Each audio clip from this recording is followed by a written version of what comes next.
الحمد لله الذي هدانا لهذا وما كنا لنهتدي لولا أن هدانا الله وأشهد أن لا إله إلا الله وحده لا شريك له وأشهد أن سيدنا ومولانا محمدا عبده ورسوله ونبيه وحبيبه صلى الله عليه وعلى آله وأصحابه وأزواجه وسلم تسليما كثيرا كثيرا أما بعد فأعوذ بالله من الشيطان الرجيم بسم الله الرحمن الرحيم القارعة ما القارعة وما أدراك ما القارعة يوم يكون الناس كالفراش المبثوث وتكون الجبال كالعهن المنفوش فأما من ثقلت موازينه فهو في عيشة راضية وأما من خفت موازينه فأمه هاوية وما أدراك ما هي نار حامية সূরাতুল কারিয়া। এই সূরাটি পবিত্র কোরআনের 101 নম্বর সূরা। এই সূরার ভিতরে 11টি আয়াত, 36টি শব্দ, 152টি বর্ণ রয়েছে। আর এই সূরাটি নাজিল হয়েছে মক্কাতে হিজরতের পূর্বে। সর্বসম্মতিক্রমে সূরাটি মাক্কি সূরা। এই সূরার নাম কি? সূরায়ে কারিয়া, সূরাতুল কারিয়া, আল কারিয়া। এই সূরার শুরুতে আল কারিয়া, মাল কারিয়া, ওমা আদরাকা মাল কারিয়া রয়েছে। এই জন্য সূরার নাম রাখা হয়েছে আল কারিয়া। আল কারিয়া মানে কি? আল কারিয়ার অর্থ কি? অর্থ হলো খটখট করনেওয়ালা। দরজার ভিতরে এসে কেউ যদি নক করে, ঠক ঠক করে, এই ঠক ঠক করনেওয়ালাকে আরবিতে বলে আল কারিয়া। করাঘাতকারী, ঠক ঠক করনেওয়ালা। আকস্মিক মহাবিপদ যদি এসে যায়, সেই বিপদকেও আরবিতে বলে আল কারিয়া। মহাবিপদ, মহাধ্বংস, মহাবিনাশ, মহাবিপর্যয়কে বলা হয় আল কারিয়া। এখানে আল কারিয়া দ্বারা উদ্দেশ্য হলো কিয়ামত। কিয়ামতের অপর নাম হলো আল কারিয়া বা কারিয়া। কিয়ামতের অনেকটি নাম কোরআনের ভিতরে এসেছে, যেমন আল ওয়াকিয়া, আল কারিয়া, আল হাক্কা। এ ধরনের আর অনেকটি, আল গাশিয়া, এ ধরনের আর অনেকটি নাম কোরআনের ভিতরে কিয়ামতে এসেছে। এই সূরার ভিতরে নাম কিয়ামতের দেওয়া হয়েছে আল কারিয়া। কি দেওয়া হয়েছে? আল কারিয়া। প্রশ্ন হলো কেন দেওয়া হয়েছে? আসলে কিয়ামতের দিবসে যেই কঠিন ঘটনা ঘটবে, যেই নিষ্ঠুর, ভয়াবহ, ভয়ঙ্কর দৃশ্য যে হবে, সেই দৃশ্য, সেই ঘটনা সম্পর্কে, সেই ঘটনার প্রতি এই আল কারিয়া সাক্ষ্য বহন করে। কি বহন করে? সাক্ষ্য বহন করে। এই জন্য কিয়ামতকে বলা হয়েছে আল কারিয়া। সেই কিয়ামতের দিন এমন অবস্থা হবে, গোটা জগৎ, সমস্ত সৃষ্টি লন্ড ভন্ড হয়ে যাবে, সমস্ত জগৎ তস নস হয়ে যাবে, সমস্ত পৃথিবী, সমস্ত সৃষ্টি বিনাশ এবং ধ্বংস হয়ে যাবে। এই যে জগতের বস্তু আমরা দেখি, শরীর, এক শরীর আর একটা শরীরের সাথে মিলিত, এক হয়ে আছে। আমার শরীরের ভিতরে অনেকগুলো অঙ্গ প্রত্যঙ্গ মিলিত। এইভাবে সমস্ত সৃষ্টি একটা শরীর আরেকটা শরীর অর্থাৎ কয়েক বস্তু কয়েকটি উপাদানের সহিত মিলিত। এই উপাদান এই উপকরণের যে একত্ব বা মিলনত্ব এই আখিরাত সেই কিয়ামতে বিনষ্ট হবে, ধ্বংস হবে। সব বস্তু তছনছ লন্ড ভণ্ড উলট পালট হয়ে যাবে, বিশাল ভয়ঙ্কর দৃশ্য হবে। তা দেখে মানুষের অন্তর শঙ্কিত হবে, মানুষের অন্তর শঙ্কিত হবে, মানুষ ভয়ে থর থর করে কাঁপবে, মানুষের অন্তর বিশাল ভয়াবহতায় ছটপট ছটপট উন্মাদ মাতাল হবে মানুষ। সেই জন্য এই কিয়ামতকে বলা হয়েছে কারিয়া। অন্তরের ভিতরে কিয়ামত কি দেয়? দস্তক দেয়, ঠক ঠক দেয়, খটখটায়, করাঘাত করে।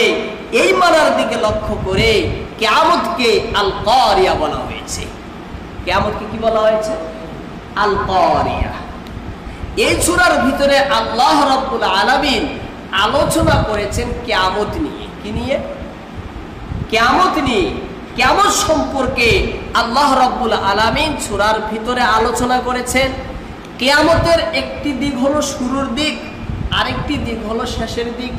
এই সূরার ভিতরে দুটো দিকই আল্লাহ তাআলা বয়ান করেছেন।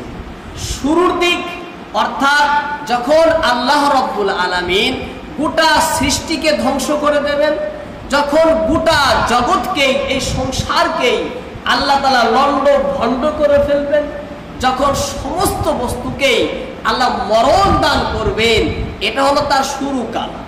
শুরুকাল না? আবার যখন সব ধ্বংস, সমস্ত কিছু বিনাশ হওয়ার পরে, লম্বা সময় অতিবাহিত হওয়ার পর মানুষকে আল্লাহ আবার জীবিত করে মানুষ এই দুনিয়ার কৃতকর্মের হিসাব করে যখন আল্লাহ চূড়ান্ত ফায়সালা করবেন, সেটা হলো শেষ দিক। শেষ দিক না? কিয়ামতের সেটা হলো শেষ দিক। চূড়ান্ত ফায়সালা, আল্লাহর সিদ্ধান্ত, আল্লাহর বিচার, আল্লাহর হিসাব নিকাশ, আমলের ওজন পরিমাপ, এটা হলো চূড়ান্ত শেষ দিক। এই সূরার ভিতরে আল্লাহ রাব্বুল আলামিন উভয় দিকটি বয়ান করেছেন। কিয়ামতের শুরুর দিকের কথাও বলেছেন এবং কিয়ামতের শেষের দিকের কথাও আল্লাহ তাআলা এই সূরার ভিতরে বলেছেন। আল্লাহ তাআলা বলেন, আল কারিয়াতু মাল কারিয়া ওয়া মা আদরাকা মাল কারিয়া। আল কারিয়া খটখটানেওয়ালা, আল কারিয়া করাঘাতকারী, আল কারিয়া মহাপ্রলয়, আল কারিয়া মহাবিপর্যয়, আল কারিয়া মহাবিনাশ, আল কারিয়া মহাধ্বংস, আল কারিয়া কঠিন কিয়ামত। আল কারিয়া সব অর্থ। মাল কারিয়া করাঘাতকারী কি? মাল কারিয়া খটখটানেওয়ালা কি? মাল কারিয়া সেই মহাপ্রলয় কি যার ভয়াবহতায় মানুষের অন্তরাত্মা কেঁপে উঠবে। মাল কারিয়া সেই চূড়ান্ত উলট পালট কি যার ফলে ধ্বংস হবে নিখিল সৃষ্টি। মাল কারিয়া কি সেই লন্ড ভণ্ড মহাবিনাশ যার ফলে হবে সংসার, এই বিশ্বের সকল কিছু। মাল কারিয়া সেই কঠিন কিয়ামতের স্বরূপ কি? মাল কারিয়া সেই নিষ্ঠুর বিনাশের কারণ কি? মাল কারিয়া কেন হবে এমন ভয়ঙ্কর পরিস্থিতি? মাল কারিয়া কেন হবে এমন ভয়ঙ্কর পরিস্থিতি? ওয়া মা আদরাকা মাল কারিয়া। হে আমার প্রিয় হাবিব, আপনি কি জানেন করাঘাতকারী মহাপ্রলয় সম্পর্কে? যখন মানুষ সকল কিছুই ধ্বংস হয়ে যাবে। ওয়া মা আদরাকা মাল কারিয়া। আদরা ইদুরি, ইদা শব্দের অর্থ হলো জানানো, অবহিত করা, কাউকে জানানো। আল্লাহ বলছেন নবীজিকে, ওয়া মা আদরাকা মাল কারিয়া। হে আমার প্রিয় নবী, হে মুহাম্মদ, হে আমার হাবিব, হে আমার বন্ধু, আপনি কি জানেন কারিয়া কি? আপনি কি জানেন কিয়ামত কি? আপনি কি জানেন খটখটানেওয়ালা কি? আপনি কি জানেন মহাশয় প্রলয় কি? কাকে বলছেন? আল্লাহর নবীকে আল্লাহ বলছেন ওয়ামা আদরাকা মাল কারিয়া, হে আমার প্রিয় রাসূল আপনি কি জানেন সেই মহাবিনাশ সম্পর্কে যে ধ্বংস পর্বের মধ্যে মানুষও থাকবে? সে ধ্বংসের মধ্যে মানুষও থাকবে, আকাশ ধ্বংস হবে, জমিন ধ্বংস হবে, গোটা সৃষ্টি জগৎ ধ্বংস হবে। এর ভিতরে ভাববা যে মানুষ তো শক্তিশালী, সে বোধহয় ধ্বংস হবে না? মানুষের জন্য গোটা জগৎ সৃষ্টি, তাহলে মানুষ বোধহয় ধ্বংস হবে না? আল্লাহ বলছেন ওয়ামা আদরাকা মাল কারিয়া, হে নবী আপনি কি জানেন সেই ধ্বংসের ভিতরে কিন্তু মানুষও থাকবে, সেই ধ্বংসের ভিতরে মানুষও থাকবে। ওয়ামা আদরাকা মাল কারিয়া, হে আমার হাবিব আপনি কি জানেন সেই কঠিন পরিস্থিতির কারণ, রহস্য এবং তার স্বরূপ কি? ওয়ামা আদরাকা মাল কারিয়া, সেই দিন যে পরিস্থিতি হবে সেই পরিস্থিতির কারণ কি আপনি জানেন? সেই পরিস্থিতির ভয়ঙ্করতার, ভয়াবহতার রহস্য এবং তার কারণ কি আপনি জানেন? কে বলছে? আল্লাহ বলছেন। আল্লাহ তাআলা প্রশ্ন আকারে কেন বলছেন? যাতে আল্লাহ তাআলা এর ভয়াবহতা, বিশাল কঠিন নিষ্ঠুর দিন, ভয়ঙ্কর যে দিন, এই ভয়ঙ্কর যাতে মানুষের অন্তরে গাঁথে, মানুষ জানে বুঝে যে কিয়ামত সাধারণ কোনো দিন না, এর বিপদ, এই আযাব, এই কিয়ামতের বিনষ্ট, এর বিনাশটা সাধারণ কোনো বিনাশ না, এর ধ্বংস সামান্য কোনো ধ্বংস না, বিশাল বড় ধ্বংস, বহুত বড় মারাত্মক সাংঘাতিক বিনাশ এটা।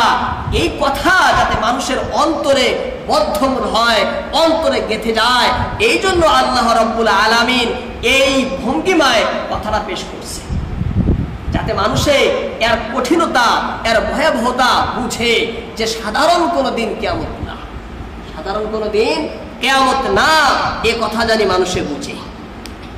এই কিয়ামত কেন হবে? কিয়ামত কেন হবে? এর আসল কারণ আল্লাহর কহর। আসল কারণ আল্লাহর কহর, এর আসল কারণ আল্লাহর আযাব, এর আসল কারণ আল্লাহর ইচ্ছা। আল্লাহর ইচ্ছা। আল্লাহ সৃষ্টি জগৎ বানাইছেন, আল্লাহ চাইছেন ধ্বংস করবেন। কে বাধা দিবে? তিনি মালিক, তিনি খালিক, তিনি নির্মাতা, তিনি রূপকার। বাধা দেওয়ার কে আছে? এই জগতের খালিককে, আল্লাহ মালিককে, আল্লাহ নির্মাতাকে, আল্লাহ রূপকারকে, আল্লাহ যে জগতের সবকিছু তিনি যেমন ইচ্ছা তেমন ব্যবহার করবে, যা ইচ্ছা তাই করবে। আল্লাহ বলছেন ফাআলুল লিমা ইউরিদ, আমি যা ইচ্ছা তাই করি। ফাআলুল লিমা ইউরিদ, আমি যা ইচ্ছা তাই করি, কারণ তিনি মালিক। আপনার টাকা আপনি যেভাবে ইচ্ছা সেভাবে খরচ করবেন, সেজন্য আল্লাহর ইচ্ছা, আল্লাহ চাইছেন সেজন্য হবে। কিন্তু যখন তখন হবে বলছে না, যখন জগতের আয়ু যখন শেষ হবে, জগতের প্রাণ যখন শেষ হবে, তখন জগৎ ধ্বংস হবে। আমাদের প্রাণ রয়েছে, জগতেরও কি রয়েছে? প্রাণ রয়েছে। এই সৃষ্টিরও প্রাণ আছে, সৃষ্টিরও আয়ু আছে, হায়াত আছে, জীবন আছে। তার জীবন যখন শেষ হবে, আয়ু যখন ফুরিয়ে যাবে, আয়ুষ্কাল যখন শেষ হবে, তখন এই জগৎ ধ্বংস হবে। তার আয়ুষ্কাল কি? আল্লাহর নবী বলেন লা তাকুমুস সাআ হাত্তা ইউকালা ফিল আরদি আল্লাহ আল্লাহ। অন্য জায়গায় বলেন লা ইলাহা ইল্লাল্লাহ। যতদিন পৃথিবীতে আল্লাহ আল্লাহ থাকবে, লা ইলাহা ইল্লাল্লাহ থাকবে, ততদিন পৃথিবী টিকে থাকবে। যখন জগৎ থেকে আল্লাহ আল্লাহ উঠে যাবে, লা ইলাহা ইল্লাল্লাহর ধ্বনি যখন জগৎ থেকে বিলুপ্ত হবে, তখন দুনিয়ার জগতের সৃষ্টির আয়ু শেষ হবে, তখন গোটা বিশ্ব জগৎ ধ্বংস নিঃশেষ হয়ে যাবে।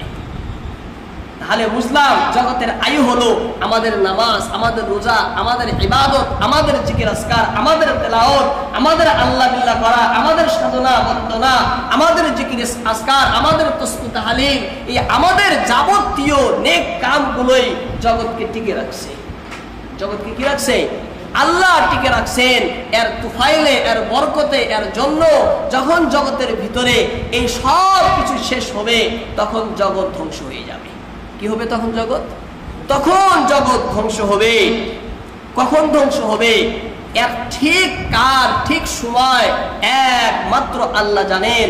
আল্লাহ ছাড়া কেউ জানে না কবে ধ্বংস হবে, কখন ধ্বংস হবে। এর আসল কে জানেন? কে জানেন? একমাত্র আল্লাহ জানেন, আল্লাহ ছাড়া কেউ জানে না। হ্যাঁ, হাদিস কোরআনের ভিতরে শুধু এতটুকু জানা যায় যে মাস হবে মুহররম, মাস হবে মুহররম, তারিখ হবে 10, হবে জুমার দিন, মুহররম 10 জুমার দিন। প্রভাতকালে সিংহায় ফুৎকার দেবেন হযরত ইসরাফিল আলাইহিস সালাম। সকালে সকালে ইসরাফিল আলাইহিস সালাম সিংহার ভিতরে আল্লাহর আদেশে ফুৎকার দেবেন। সুরেলা মধুর সুর শুনবে ভুবনবাসী। বেলা বাড়বে, মধুরতা কেটে যাবে, তীক্ষ্ণতা বাড়বে। সুরটার ভিতরে মিষ্টি থাকবে। শুরুতে যখন সুরের মধ্যে মিষ্টি থাকে না, মধুর সুর, কিন্তু দিন যাবে, সময় যাবে, কাল যাবে, সেই সুরের ভিতরে তীক্ষ্ণতা, কর্কশতা বেড়ে যাবে, ভয়ঙ্কর রূপ ধারণ করবে, ক্রমে ক্রমে কর্কশ হয়ে উঠবে। আবার সুর এত কর্কশ, এত কর্কশ আর এত ভয়ঙ্কর আওয়াজ হবে, যার প্রচন্ড শব্দে গোটা বিশ্ব জগৎ ভয়ঙ্কর ভাবে কেঁপে উঠবে, দুলতে থাকবে। আকাশ পাতাল প্রকম্পিত হয়ে উঠবে, পাহাড় পর্বত উছলে উঠবে, নদ নদী সাগর মহাসাগরের পানি। প্রাণী জগৎ অধীর আর অস্থির হয়ে এদিকে ওদিকে ছুটাছুটি করতে থাকবে। আওয়াজ এত ভয়ঙ্কর, এত ভয়ঙ্কর, এত কঠিন আর এত অস্থির হয়ে উঠবে, এত কর্কশ হয়ে উঠবে যে মানুষ মাতাল হয়ে যাবে, পাগল হয়ে যাবে, উন্মাদ হয়ে যাবে, মানুষ দিশেহারা হয়ে যাবে। সকলের মুখে একই প্রশ্ন থাকবে, কোত্থেকে আসছে এমন ভয়ঙ্কর আওয়াজ, কোত্থেকে আসছে এই কঠিন সুর, কোত্থেকে আসছে এই ভয়ঙ্কর আওয়াজ, ভয়ঙ্কর সুর। কেউ বলবে দক্ষিণ দিক থেকে, কেউ বলবে উত্তর দিক থেকে, কেউ বলবে না না পশ্চিমে, কেউ বলবে না পূব থেকে আসছে। মানুষ বুঝতে পারবে না সে আওয়াজটা কোন দিক থেকে আসছে। এদিকে আকাশ লাল রং ধারণ করবে, জমিন ধীরে ধীরে হয়ে উঠবে উত্তপ্ত, ঘর বাড়ি বেড ছেড়ে বেরিয়ে পড়বে সকল মানুষ বাহিরে। এদিকে সিংহার ধ্বনির কম্পন বেড়েই চলবে ধীরে ধীরে, পাহাড় কাঁপবে, চৌচির হয়ে যাবে মাটি মৃত্তিকা, ছুটতে শুরু করবে সকল মানুষ প্রাণের ভয়ে দিকে দিকে। সমস্ত মানুষ হুড়মুড় করে শঙ্কিত দিশেহারা হয়ে চিৎকার করে এদিকে ওদিকে ছুটতে শুরু করবে। এইদিকে যখন চিৎকার করে ছুটবে, সেদিক থেকেও একটি দল চিৎকার করে হুড়মুড় পাগলের মতো দৃষ্টি বিস্ফারিত তারা সকলেই আসবে। আবার তাদের সামনে দেখা হবে, তারা বলবে এদিকে নয় ওদিকে চলো। আবার মানুষ ওদিকে দৌড়াদৌড়ি শুরু করবে, সেদিক থেকে আবার অন্যদিকে দৌড় দিবে। এক কথায় মানুষ পাগল হয়ে যাবে, উন্মাদ হয়ে যাবে, পরিবই পাগলের মতো তারা দৌড়াদৌড়ি করবে। লক্ষ লক্ষ মানুষ, এদিকে সারা জগৎ অন্ধকার, মাটিও গরম, আকাশও খসে পড়বে, তারা রাশিও খসে পড়বে, তারাগুলোর আলো নিভে যাবে, সূর্যের আলো নিষ্প্রভ হয়ে যাবে, সমস্ত জগৎ আধারই আধার। আর এদিকে মাটি তো ফেটে যাবে, সমস্ত মানুষ তলিয়ে যাবে মাটির ভিতরে। সব লক্ষ লক্ষ মানুষ কোথায় যাবে? মাটিতে যাবে, পালানোর চেষ্টা করবে, কিন্তু পালানের কোনো জায়গা নেই। পালানের কি নেই? কোনো জায়গা নেই, কোনো রাস্তা নেই। সকল মানুষ পলকের মধ্যে, নিমিষের মধ্যে গোটা বিশ্ব জগৎ তস নস হয়ে যাবে, লন্ড ভন্ড হয়ে যাবে। আল্লাহ বলেন ইদা ওয়াকাতিল ওয়াকিয়া লাইসা লিওয়াকাতিহা কাযিবা খাফিজাতুর রাফিয়া। মহা উলট পালট হবে সেই দিন, মহা ভয়ঙ্কর উলট পালট হবে, মহা উলট পালট হবে। মানুষ বাঁচবে, রক্ষা করবে, নিজেকে বাঁচাবে, ত্রাণের কোনো জায়গা পাবে না, বাঁচানোর কোনো রাস্তা পাবে না, নিজেকে রক্ষা করার কোনো পথ মানুষ সেদিন খুঁজে পাবে না। কেমন অবস্থা হবে? এই গোটা সৃষ্টির ভিতরে, গোটা সৃষ্টির ভিতরে দুইটা মাখলুক সব থেকে বেশি শক্তিশালী। একটা হলো মানুষ, আর একটা হলো পাহাড়। মানুষ আর পাহাড় হলো সব থেকে কি সব থেকে শক্তিশালী, পাহাড়ের তুলনায় সব থেকে শক্তিশালী কে? মানুষ। মজবুত কেন? এই পাহাড়কেই মানুষ চূর্ণ চূর্ণ করে দেয়। হ্যাঁ, কিন্তু পাহাড় মানুষের থেকে শক্তিশালী না হলেও অন্যান্য বস্তুর থেকে পাহাড় খুবই শক্তিশালী, খুবই মজবুত, খুবই অটুট, অচঞ্চল। আল্লাহ তাআলা এই জন্য এই সূরার ভিতরে মানুষের কথাও বলছেন এবং সেই পাহাড়ের কথাও বলছেন, মানুষের কথাও বলছেন এবং সেই পাহাড়ের কথাও বলছেন। সেই জন্য অল্প সময়ের ভিতরেই গোটা বিশ্বজগৎ কি হয়ে যাবে? ধ্বংস হয়ে যাবে। আল্লাহ তাআলা তাই বলেন, ইয়াউমা ইয়াকুনুন নাসু কাল ফারাশিল মাবসুস, সেই দিন মানুষ হবে বিক্ষিপ্ত পতঙ্গের ন্যায়। ইয়াউমা, সেই দিন, ইয়াকুনু হবে, আর নাসু মানুষ, কা মানে মতো নেয়, আল ফারাশ মানে পতঙ্গ, কীট পতঙ্গ, পঙ্গপাল প্রজাপতি, আল মাবসুস মানে বিক্ষিপ্ত, উৎক্ষিপ্ত, বিস্তৃত, ছড়ানো ছিটানো। বলছেন দেখো ওই যে কিয়ামতের ভয়ঙ্কর দৃশ্য দেখে, ওই ভয়াবহতা দেখে ওই দিন মানুষের কেমন অবস্থা হবে জানো? ইয়াউমা, আল্লাহ বলছেন সেই কঠিন দিবসে, ইয়াকুনুন নাস, গোটা বিশ্বের সমস্ত মানুষকে তোমরা দেখবা কাল ফারাশিল মাবসুস, তারা বিক্ষিপ্ত হয়ে গেছে। কার মতো? ফারাশে মাবসুরের মতো, বিক্ষিপ্ত পঙ্গপালের মতো, উৎক্ষিপ্ত কীট পতঙ্গের মতো, উৎক্ষিপ্ত বিস্তৃত পতঙ্গের মতো তারা সকলেই কি হয়ে গেছে? হয়ে গেছে।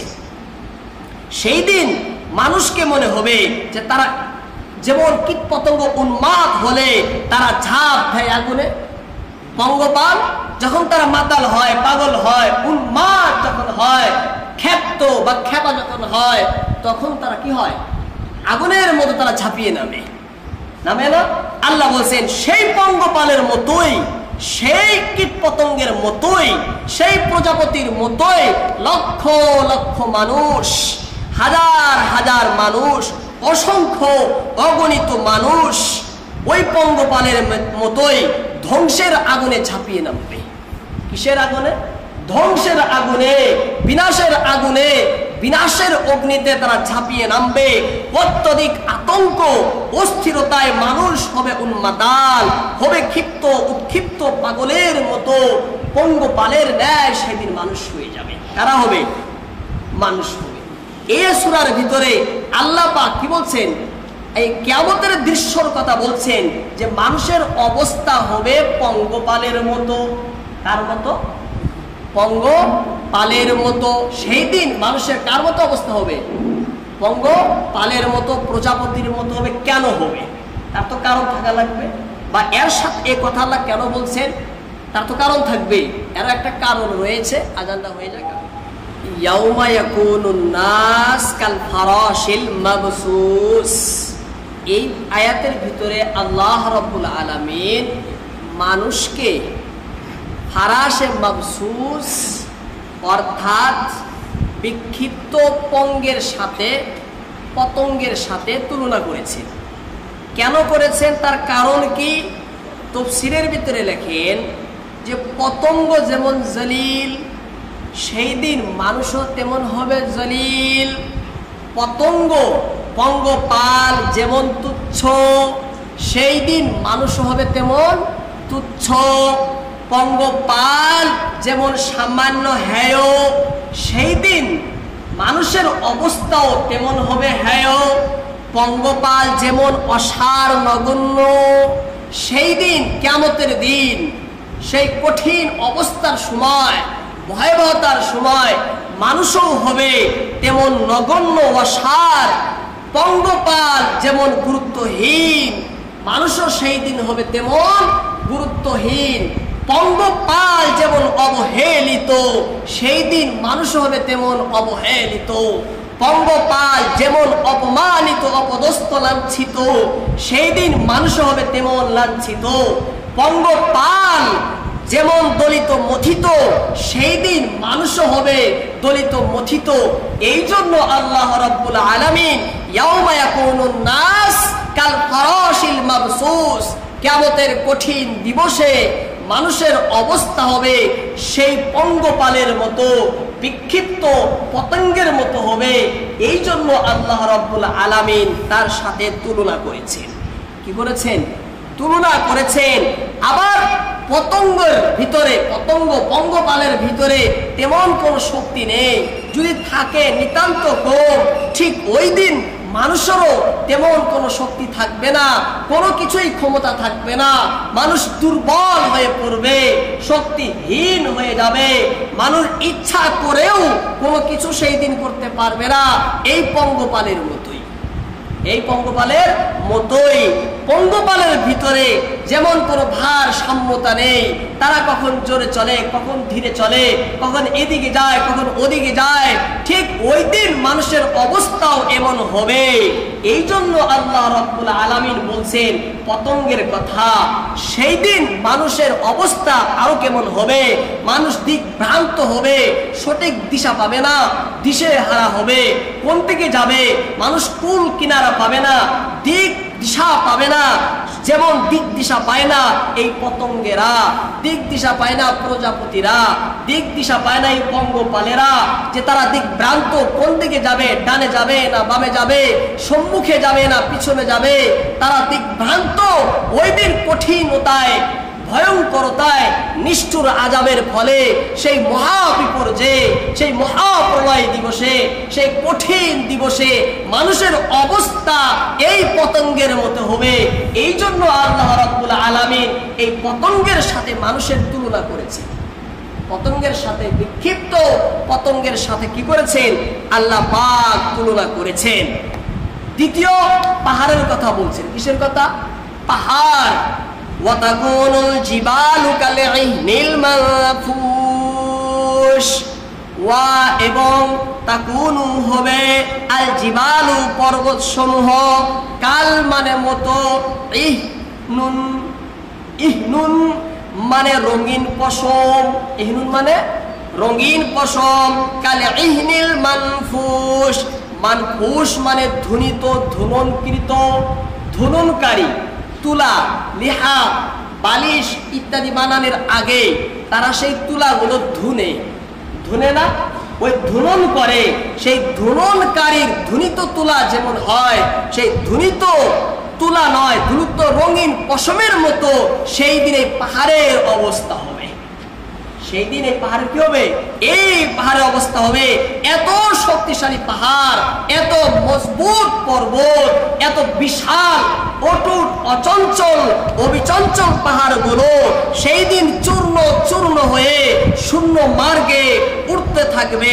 দেখে মনে হবে যারা আকাশে ভেসে বেড়াচ্ছে।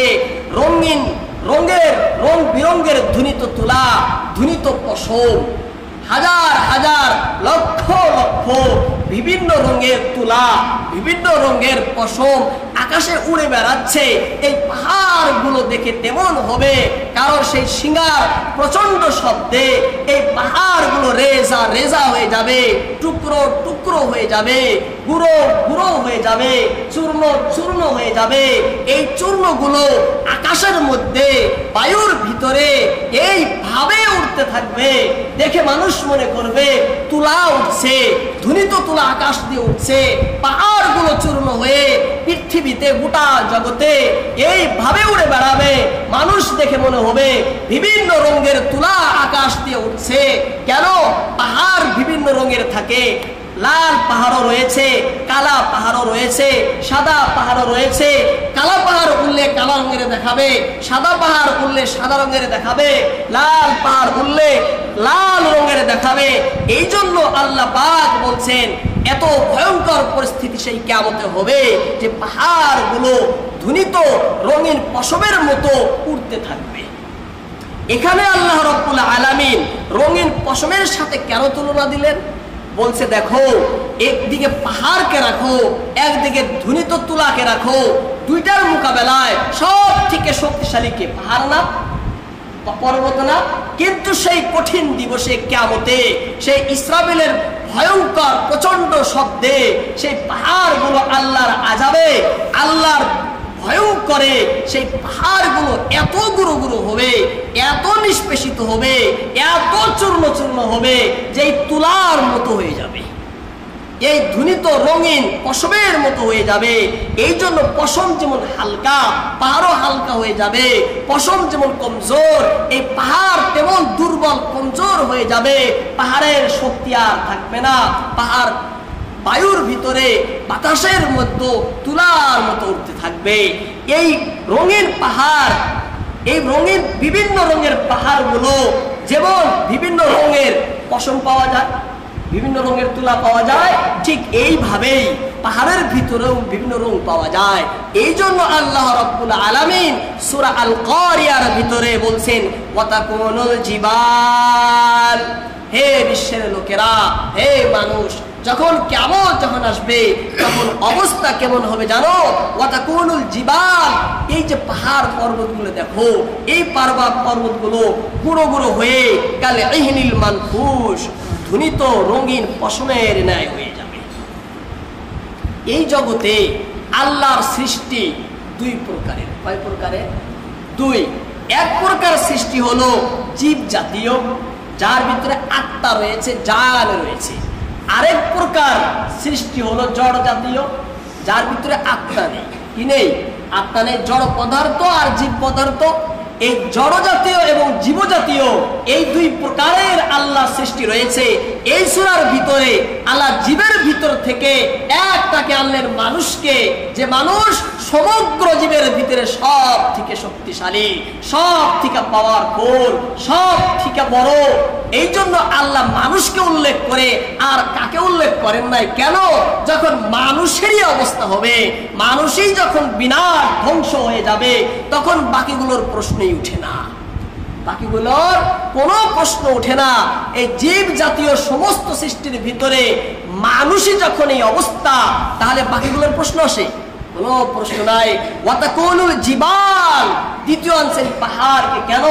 জড় জাতীয় সমস্ত সৃষ্টির ভিতরে পাহাড় থেকে শক্তিশালী কোনো জীব নেই, পাহাড় থেকে শক্তিশালী কোনো সৃষ্টি নেই।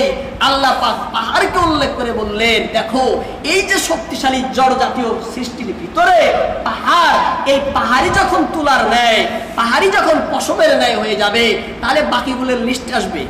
হ্যাঁ, কোনো বাকিগুলোর সূচি আসবে না। বাকিগুলো অবশ্যই নিঃসন্দেহে ধ্বংস হয়ে যাবে, সব কিছুই নিঃশেষ হয়ে যাবে।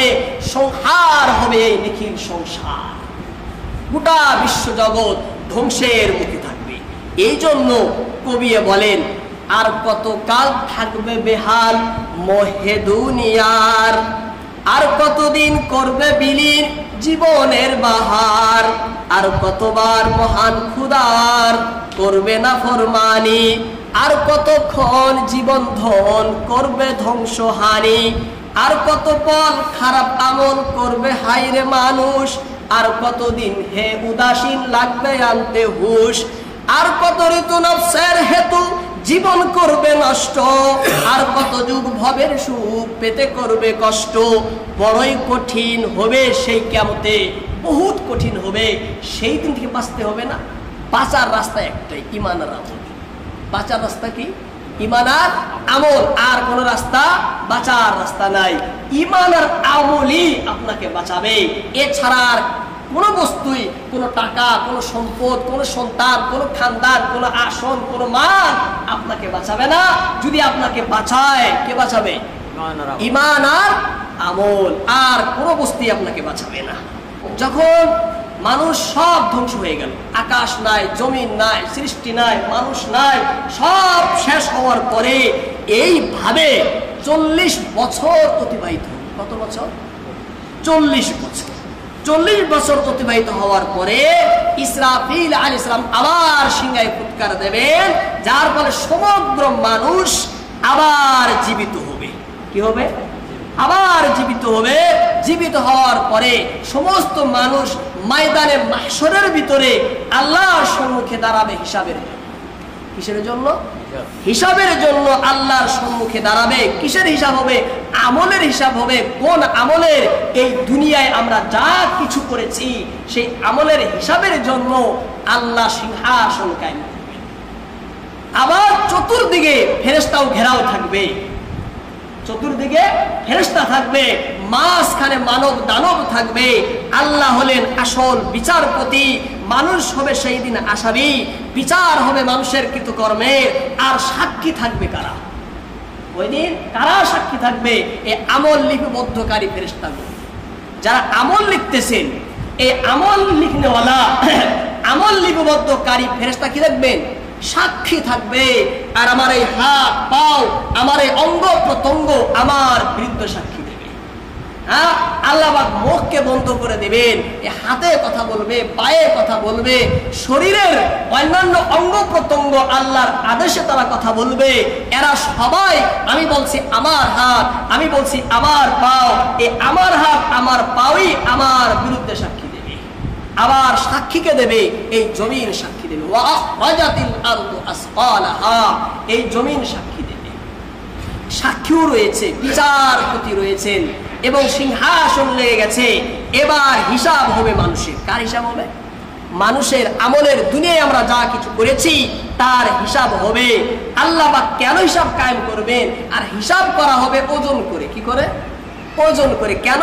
যাতে হকদাররা হক পায়, যারা অধিকার যাদের রয়েছে তারা যেন অধিকার প্রাপ্যরা যেন পেয়ে যায়, নেক লোক যারা আছে তারা যেন পুরস্কার পায়, বদ লোক যারা আছে তারা যেন শাস্তি পায়। তারা কি পায়? শাস্তি পায়। মানুষের কথা, মানুষের কর্ম, দুনিয়ার সব কিছু ওজন হবে। এবার প্রশ্ন জাগে কিভাবে হবে? জগতে সেই প্রশ্ন বর্তমান আর নেই, কারণ বর্তমান জ্বর মাপে না মানুষের, মানুষের জ্বর মাপে না। জ্বর যদি মাপা যায় আমলও মাপা যাবে। বর্তমান জ্বর ধরা যায় না, বোঝা যায় না, বর্তমান তাকেই মাপে, তাহলে আমল মাপা যাবে না? অবশ্যই আমল কি হবে? মাপা যাবে। সেই দিন মানুষের আমল মাপবে দুইবার। কয়বার? দুইবার। প্রথম মাপবে ঈমানদার এবং কাফের মাঝে পার্থক্য করার জন্য, কারা মুমিন কারা কাফের পার্থক্য করার জন্য কিভাবে হবে? আমল মাপা হবে। পাল্লার ভিতরে আমল মাপা হবে কাফের এবং ইমানের। কারা কারা ইমান? ওই সমস্ত লোক তারা ইমানদার হিসাবে সাব্যস্ত হবে সেই দিন যাদের ভিতরে সামান্য কালেমা লা ইলাহা ইল্লাল্লাহ মুহাম্মাদুর রাসূলুল্লাহর বিশ্বাস রয়েছে। কোনো আমল নেই, কোনো কিছু নেই, শুধু লা ইলাহা ইল্লাল্লাহ মুহাম্মাদুর রাসূলুল্লাহ, এই সম্পদটুকু যার কাছে আছে সে ব্যক্তি ইমানের লিস্টে আসবে। সুবহানাল্লাহ বলবেন না? সে ব্যক্তি ইমানের লিস্টে আসবে, যার থাকবে না সে কাফেরের লিস্টে হবে, যাবে। দুইটা ভাগ হলো। দ্বিতীয়বার আবার আমল মাপা হবে এই মুমিনদের মধ্যে। কাদের ভিতরে? এই মুমিনদের ভিতরে। কারা নেককার কারা বদকার পার্থক্য করার জন্য, পার্থক্য করার আবার মাপা হবে। তাহলে আমল কয়বার মাপলো? দুইবার। এবার পাল্লা কিবা দেখতে কেমন, কিরূপ, আকার, ধরন, গঠন, ওজন, এর বিবরণ একমাত্র জানেন আল্লাহ তাআলা। আল্লাহ তাআলা ছাড়া কেউ জানে না। আল্লাহ তাআলা ছাড়া কেউ জানে না। তাফসীরের ভিতরে অনেক কিতাবের ভিতরে পাওয়া যায় যেই পাল্লা আল্লাহ মাপবেন সে পাল্লা বিশাল বড় হবে, সৃষ্টি জগতের এক সময়ে সমস্ত মাপ হয়ে যাবে। অন্য বর্ণনা রয়েছে সেই পাল্লাটা হবে প্রত্যেকটা মানুষের জন্য আলাদা পাল্লা। প্রত্যেকটা মানুষের জন্য আলাদা পাল্লা রয়েছে। অন্য বর্ণনা রয়েছে সেই প্রত্যেকটা আমলের জন্য আলাদা আলাদা পাল্লা। নামাজের জন্য আলাদা পাল্লা, রোজার জন্য আলাদা পাল্লা, গীবত মাপার জন্য আলাদা পাল্লা, প্রত্যেকটা আমল মাপার জন্য কি থাকবে? আলাদা আলাদা কি থাকবে? পাল্লা থাকবে। ওই দিন ওই পাল্লার ভিতরে যার পাল্লা ভারী হবে সে জান্নাতি, যার নেকির পাল্লা হালকা হবে সে জাহান্নামী। যার নেকির পাল্লা হয়ে যাবে ভারী সে হবে জান্নাতি, আর যার নেকির পাল্লা হয়ে যাবে হালকা পাতলা সে হবে জাহান্নামী। এই কথাই আল্লাহ তাআলা বলেন এই সূরার ভিতরে, فَأَمَّا مَنْ ثَقُلَتْ مَوَازِينُهُ فَهُوَ فِي عِيشَةٍ رَاضِيَةٍ وَأَمَّا مَنْ خَفَّتْ مَوَازِينُهُ فَأُمُّهُ هَاوِيَةٌ وَمَا أَدْرَاكَ مَا هِيَهْ نَارٌ حَامِيَةٌ। সেই দিন যার নেকির পাল্লা ভারী হবে তার জীবন হবে সন্তোষজনক এবং মনোভূত। আম্মা মান সাকুলাত মাওয়াজিনহু, ওই দিন যার পাল্লা কি হবে? সাকুলাত, ভারী হবে। ফাহুয়া ফি ঈশাতির রাজিয়া, সে লাভ করবে সুখময় একটি জীবন, সে লাভ করবে মনোপুত জীবন, সে অর্জন করবে, সে ভোগ করবে সন্তোষ ভাজন এবং সন্তোষজনক একটি জীবন। ওয়া আম্মা মান খাফফাত মাওয়াজিনহু, আর যার নেকির পাল্লা হালকা হবে, ফাউম্মুহু হাওিয়া, তার ঠিকানা হবে হাওিয়া। তার ঠিকানা কোথায়? হাবিয়া দোজখে তার ঠিকানা। আল্লাহ বলেন নবীকে, ওয়ামা আদরাকা মা হিয়া, হে নবী আপনি কি জানেন সেই হাবিয়া দোজখটি কেমন? বলছে নারুন হামিয়া। আল্লাহ বলেন আমি একটা তার সিফত করি, একটা বিশেষণ তার আমি গণনা করি, যে সেই হাবিয়া জাহান্নামটি হবে আগুনের, কিসে? আগুনের। নারে হামিয়া, আগুন তো গরমই হয়, গরম হয় না? ঠান্ডা কি আগুন আছে জগতে? আল্লাহ কি বলছেন? নারুন মানে আগুন, হামিয়া মানে গরম, গরম আগুন। কি বলছেন আল্লাহ? গরম, নারুন হামিয়া, গরম আগুন, জ্বলন্ত আগুন, প্রজ্বলিত আগুন, অতীব বিশাল, অতিশয় গরম, অত্যন্ত জ্বলন্ত বিশাল ভয়ঙ্কর আগুন। আল্লাহ তাআলা তাফসীরে লেখেন আল্লাহ তাআলা গরম আগুন কেন বলছেন, জ্বলন্ত প্রজ্বলিত আগুন কেন বলছেন? এর ব্যাখ্যায় লেখে যে এই দুনিয়ার আগুন তার মোকাবেলায় আগুনই নেয়। দুনিয়ার আগুন তার মোকাবেলায় কোনো আগুন না, দুনিয়ার আগুন তার মোকাবেলায় ঠান্ডা। সেটা হলো আসল আগুন, সেটা হলো প্রকৃত আগুন, সেটা হলো মূল আগুন।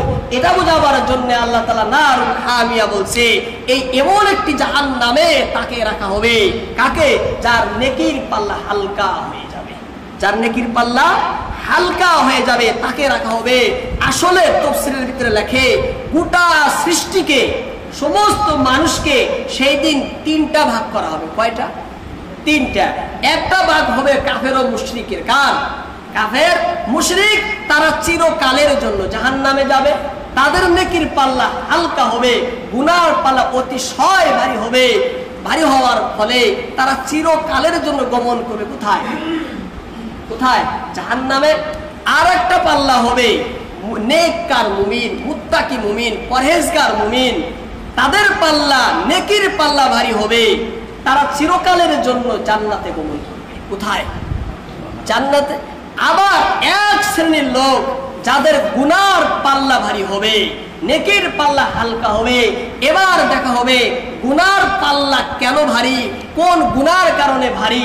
সেই গুনাহ যদি আল্লাহর হক সম্পর্কিত হয় তাহলে আল্লাহর ইচ্ছা, আল্লাহ যদি চান তাকে মাফ করে জান্নাতে দিবেন।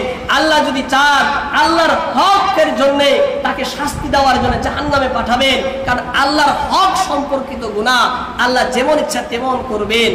আর সেই গুনাহ যদি বান্দার অধিকার হয়, বান্দার হক হয়, তাহলে তার অধিকার দিয়েই ছাড়বেন, তার অধিকার, তার হক পরিশোধ করেই ছাড়বেন। সে জান্নাতে যাবে না যতক্ষণ পর্যন্ত তার হক না দেওয়া হয়েছে। হক দিয়েই ছাড়বেন তাকে। মানুষের হক, কাউকে গালি দিয়েছি, কারো গীবত করেছি, কারো অন্যায়ভাবে কারো বস্তু দখল করেছি, কারো আমি অন্যায়ভাবে প্রহার, চর, থাপড়, লাঠি, ঘুষা আমি দিয়েছি, কারো মনে আঘাত দিয়েছি, কারো বিরুদ্ধে খাটাখাটি করেছি, কারো নামে অপবাদ দিয়েছি, হ্যাঁ, ইত্যাদি সবই গুনাহ। এর নেকি আমাকে তাকে দিতে হবে, নেকি না থাকলে তার গুনাহ নিয়ে আমাকে জাহান্নামে যেতে হবে। এবার সেই মাপার সময় তো এমনও হবে যে নেকি এবং গুনাহ সমান সমান হয়ে গেছে, নেকি এবং গুনাহ সমান সমান হয়েছে। পুণ্য এবং পাপ বরাবর যদি হয়ে যায় তাহলে তার কি হবে? প্রশ্ন থাকে না এখানে যে নেকির পাল্লাও ভারী হয় নাই, গুনার পাল্লাও কি হয় নাই? ভারী হয় নাই, সমান সমান। এর জন্য জান্নাত এবং জাহান্নামের মাঝখানে একটা জায়গা রয়েছে, তাকে বলে আরাফ। কি বলে? আরাফ। সূরা আরাফের ভিতরে আল্লাহ কথাটি বলছেন, সে আরাফের মধ্যে তাকে রাখা হবে। সে জাহান্নামের তুলনায় সে জান্নাতি, জান্নাতের তুলনায় সে জাহান্নামী। অর্থাৎ সেই জায়গাটা এমন জায়গা, সেই জায়গাটা যদি জাহান্নামের দিকে লক্ষ্য নেওয়া হয় তাহলে সেই জায়গাটা জান্নাত। আর যদি জান্নাতের দিকে লক্ষ্য দেই তাহলে সেই জায়গাটা কি হয়? জাহান্নাম। এমন একটি জায়গা যেটা না জান্নাত না জাহান্নাম, উভয়ের মিশ্রণের জায়গা, সেই জায়গাকে বলা হয় আরাফ। তাকে সেখানে রাখা হবে। কোথায়? আরাফে রাখা হবে। আল্লাহ যতদিন চান ততদিন তাকে রাখবে। সেই জন্য আমাদের উচিত কি করা? এই পাপ থেকে বাঁচা, গুনাহ থেকে বাঁচা, আল্লাহর হক, বান্দার হক দিয়ে দেওয়া, কারো হককে খর্ব না করা। আমাদের আসল পুঁজি হলো ঈমান আর আমল। এই ঈমান আর আমলই আখিরাতে পাল্লাই ভারী করবে। গুনাহ থেকে বাঁচি, পাপ থেকে বাঁচি, কুফর, শিরক, বিদআত থেকে আমরা দূরে থাকি। ঈমান আর আমলের মধ্যে যদি আমরা লিপ্ত থাকি তাহলে আশা করা যায় রহমান দয়ালু আল্লাহ আখিরাতে অবশ্যই আমাদেরকে ক্ষমা করে দেবেন। আল্লাহ পাক আমাদের সবাইকে যেন ঈমান ও আমলে জুড়ে থাকার তৌফিক দেন। সকলে বলি রমজান মাস চলছে। আল্লাহর নবী মুহাম্মদুর রাসূলুল্লাহ সাল্লাল্লাহু আলাইহি সাল্লাম রমজান মাসে অন্যান্য মাসের তুলনায় বেশি ইবাদত করতেন, খুব বেশি ইবাদত করতেন, খুব বেশি ইবাদত করতেন। মা আয়েশা সিদ্দিকা রাদিয়াল্লাহু তাআলা আনহা বলেন, কানা রাসূলুল্লাহ সাল্লাল্লাহু আলাইহি ওয়াসাল্লাম ইয়াশতাহিদু ফিল আশরিল আওয়াখির মা লা ইয়াশতাহিদু ফি গায়রিহি। মুসলিমের হাদিস। মা আয়েশা সিদ্দিকা বলে যে আল্লাহর নবীর রমজানের শেষের দশকে, শেষ 10 দিনে এত ইবাদত করতেন, এত পরিশ্রম করতেন, এত মেহনত করতেন, অন্যান্য দিনে এত ইবাদত, এত পরিশ্রম করতেন না। সেই জন্য শেষ দশক যেহেতু চলছে, খুব বেশি ইবাদত করা লাগে। এই 10 দিন হলো নাজাতের।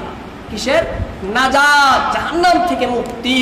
আল্লাহুম্মা আজিরনি মিনান নার, আল্লাহুম্মা ইন্নী আসআলুকাল জান্নাতা ওয়া আউযু বিকা মিনান নার, বেশি করে বলা লাগে। আল্লাহর এই মাসের ভিতরে, এই শেষের মধ্যে বা এই রমজান মাসে একটা দিন আসে যাকে বলে লাইলাতুল কদর। আরবিতে লাইলা বলে, লাইল মানে রাত, আর ফার্সিতে বলে সব।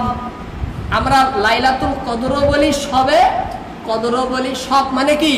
রাত। কদর মানে সম্মানিত। লাইলাতুল কদর মানে সম্মানিত রাত। আল্লাহ বলেন লাইলাতুল কদরি খায়রুম মিন আলফি শাহর। লাইলাতুল কদর 1000 মাস থেকে বেশি উত্তম। লাইলাতুল কদর 1000 মাস থেকে কি বেশি উত্তম। এই লাইলাতুল কদর, এই আয়াতের ব্যাখ্যায় অনেকটি তাফসীরে লেখেন, 3টি ব্যাখ্যা করা হয়েছে যে আন্নাল ইবাদাতা ফিহা লাইলাতুল কদরি খায়রুম মিন আলফি শাহর। আন্নাল ইবাদাতা ফিহা খায়রুম মিন আলফি শাহর।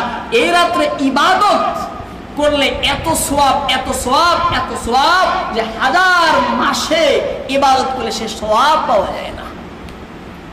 এটিও একটি ব্যাখ্যা। আরেকটি ব্যাখ্যা হলো যে আল্লাহর নবীকে জানানো হয়েছে যে ইসরাইলি জামানায় এক লোক দিন রাত 24 ঘন্টা খুব ইবাদত করত। আল্লাহর নবী সাহাবাদের এ কথা শুনে মন ক্ষুণ্ণ হলো। আল্লাহ তাআলা বলেন, হে আমার নবী, আপনি মন ক্ষুণ্ণ করবেন না। লাইলাতুল কদরি লি উম্মতিকা খায়রুম মিন আলফি শাহর। আপনার উম্মতের লাইলাতুল কদরে একটা রাত 1000 মাস থেকে উত্তম। 1000 মাস থেকে উত্তম। চিন্তার কোনো কারণ নাই। নবীকে খবর দেওয়া হলো যে অন্যান্য যুগের মানুষ, অন্যান্য নবীর উম্মতেরা লম্বা সময়, বহুত লম্বা দীর্ঘ আয়ু তারা পেয়েছে, ইবাদত বেশি করেছে। তাহলে আমার উম্মতের আয়ু কম, ইবাদত কম হবে। নবীর মন ক্ষুণ্ণ। আল্লাহ বলছেন, নবী আপনি মন ক্ষুণ্ণ করবেন না। কেন? এই লাইলাতুল কদর ইবাদত অন্যান্য নবীর সমস্ত উম্মতের থেকে ইবাদতের বেশি সওয়াব, বেশি সওয়াব। সেই জন্য এই লাইলাতুল কদর কি করা লাগে? তালাশ করা লাগে। মা আয়েশা সিদ্দিকা রাদিয়াল্লাহু তাআলা আনহা বলেন, বুখারীর হাদিস, যে তোমরা রমজানের শেষ অযুগ্ম সংখ্যায়, অযুগ্ম দিবস, অযুগ্ম দিনে এই সবে কদরকে তালাশ করো। রমজানের শেষ দশক 21, 23, 25, তাই না? 27-এর ভিতরে বেশি মদ পাওয়া যায়। এই জন্য 27টা আমাদের দেশে বেশি যাবে, তাই না? এই 27। মা আয়েশা সিদ্দিকা বলেন নবীকে, ইয়া রাসূলুল্লাহ, আমি যদি সবে কদর পাই তাহলে আমি কি করব? নবী বলেন, এই দোয়াটি করবা। কি দোয়া? আল্লাহুম্মা ইন্নাকা আফুউন তুহিব্বুল আফওয়া ফা'ফু আন্নী। হে আল্লাহ, আপনি অতিশয় ক্ষমাশীল, করুণা করে আপনি ক্ষমা করাকে ভালোবাসেন, সুতরাং আপনি আমাকে ক্ষমা করে দিন। হে আল্লাহ, আপনি ক্ষমাশীল, অত্যন্ত ক্ষমাশীল, ক্ষমা করাকে আপনি কি করেন? পছন্দ করেন, সুতরাং আপনি আমাকে কি করুন, ক্ষমা করে দিন। এই দোয়া বেশি বেশি করে সবে কদরে পড়া লাগে। ইনশাআল্লাহ আমরা আমল করব তো। আল্লাহ পাক আমাদের সকলকেই বেশি বেশি আমল করার তৌফিক দান।